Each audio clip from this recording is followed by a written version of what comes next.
Okay, so with the Nibbi carburetor, the new one, the cable was too long, so I went ahead and ordered a brand new Nibbi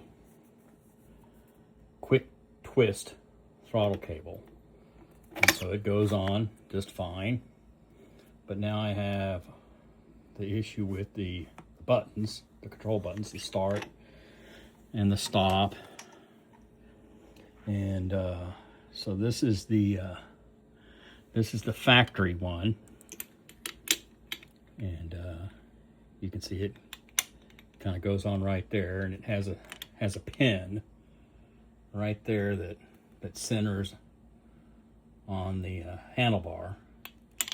But this distance here to here is too great, and then it's not enough for the throttle. So I re-drilled it, so now this will sit, you know, over here as soon as I get it lined up correctly, right? And it's got enough room for the clutch lever.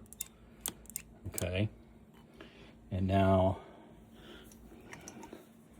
the Nibbi throttle will go on just like that. So I'll show you a picture when it's all finished, but just to be on the safe side, I did get an aftermarket set of switches that look like this. And it so happens to have the same indentation right there that nests down. And this one has start, stop, the horn, and then it's got a headlight on, fog light on, and headlights off. So it has more buttons. And the other side, which I'll show you in a minute, has the turn signals, the horn, the high and low beam, but it also has a hazard button which will flash all the emergency lights. And then up here on the front, it has a switch to flash the headlights for passing.